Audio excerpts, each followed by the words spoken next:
They should be looking for another reserve currency other than the dollar, talk about SDR and so on. First of all, did you hear any concerns from the authorities in the Gulf about those comments? My view, and that's the view I heard expressed here, is that the dollar is likely to remain, and I think there's a lot of confidence the dollar will remain the principal reserve currency.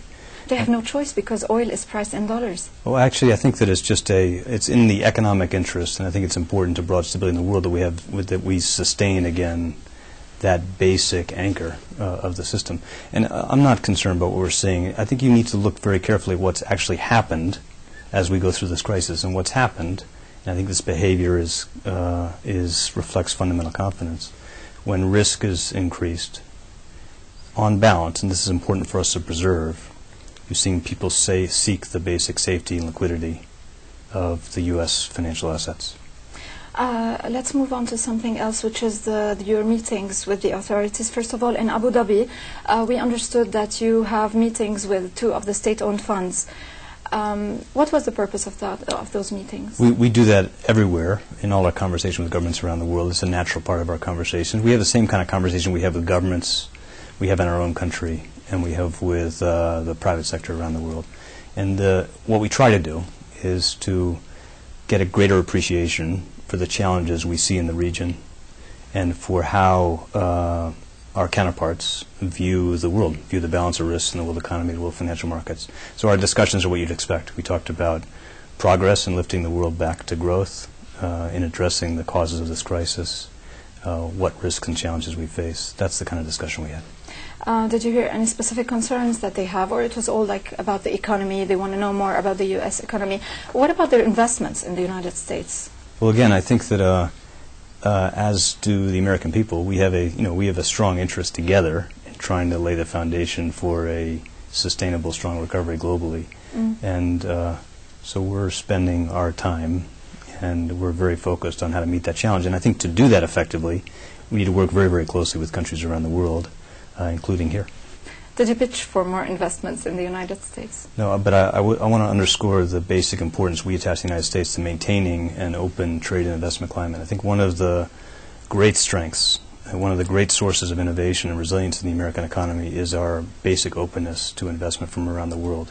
Of course, we're going to be careful to protect our national security interests, but we have a process that's designed to remain very open as we balance those objectives.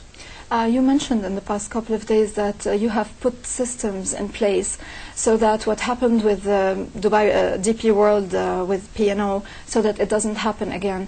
What are those systems? Well, we put in place, working closely with the Congress, a set of important reforms, again, to make sure we have the appropriate balance between maintaining an open investment policy with clarity about the process we use to manage those risks, but still protecting our national security. Those are the reforms I referred to, and I think they've been really very effective. And we've seen best measure of that is what's happened, and you've seen very substantial increases in foreign investment since those reforms were adopted.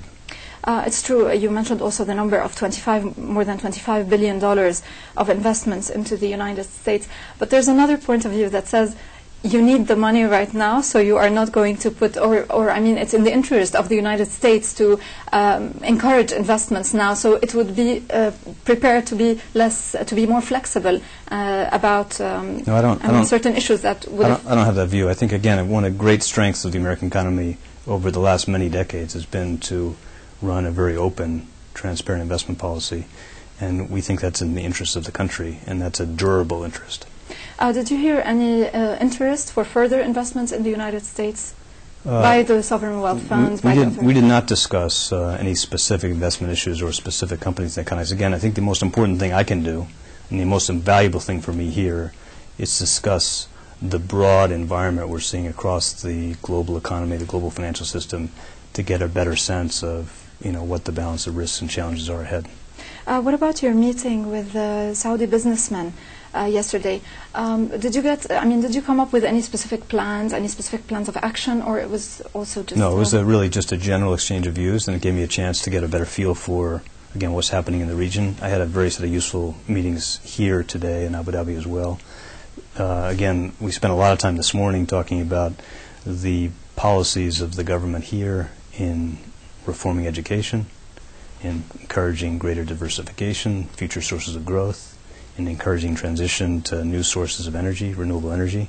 Those are the types of things with the main content. Abu Dhabi is specifically interested in that, in renewable energy. And did anything also palpable come out of that? Well, I heard it this morning, some of the areas where you're planning to make more progress, and I thought that was very interesting to hear, very useful for us to hear. I think my general view is America has a lot to learn from the world, and we're going to spend a lot of time trying to make sure that we watch what the rest of the world does as you go through the reform challenges you face.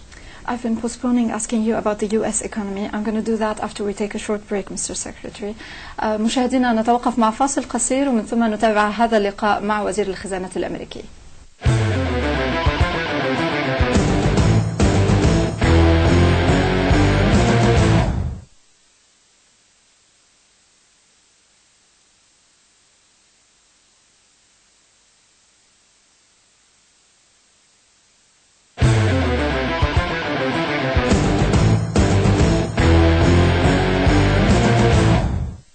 مشاهدينا أهلا بكم من جديد. نتابع هذا اللقاء الخاص مع وزير الخزانة الأمريكي Timothy Geithner. Mr. Secretary, let's move on to the US economy. You mentioned also that you think that there is a great possibility for growth in the coming quarters, next couple of quarters, but that there are still risks to the outlook. We want you to explain that, please, to us. What does it mean? What makes you optimistic for the next couple of quarters, and why do you still see risks? What are those risks? It is important to begin by just recognizing that the causes of this crisis took a long time to build up, and it is going to take the world economies a while to work through those basic challenges. That is inevitable. It's just realistic to expect that. In the U.S., for example, we borrowed too much, and we allowed large pockets of leverage, excess risk to build up parts of our financial system. And we need to go through a period of adjustment to that. And you're seeing very encouraging signs of that happening already. I mean, just to point out, private savings in the United States are now significantly positive after a long period where they were negative. Our current account deficit has fallen from almost 7% of GDP to under 3% of GDP. I think that's a healthy sign of adjustment. We've seen a lot of adjustment in the financial sector. And I think the most important thing we've achieved so far with the strength of the policy actions we took with countries around the world was to help slow the pace of decline in global economic activity, to help repair this very damaged financial system, bring down the costs of credit, make sure the markets are able to provide credit to support recovery. We've made a lot of progress in that area, but just to be realistic, there's a lot of challenge ahead still.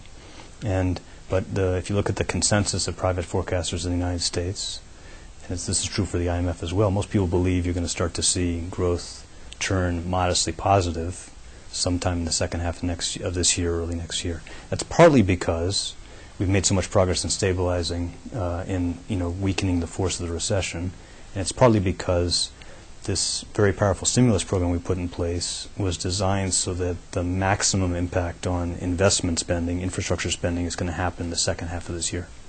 You mentioned previously that you're not ready right now to do another stimulus package, that you don't think the time is right now. Let me say a little more precisely, I don't think we can make that judgment now, and nor do I think we should. Obviously we'll watch developments closely, but it's not yet the time we can make that judgment. But the thing is, when you first became a Secretary of Treasury, you mentioned that it's very important to be forceful, to take strong action, and this is the only way to get out of recession.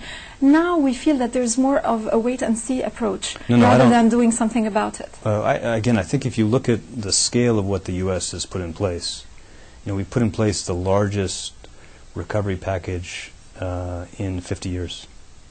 And it is a very, very powerful package of tax incentives, support for investments, and long-term investments necessary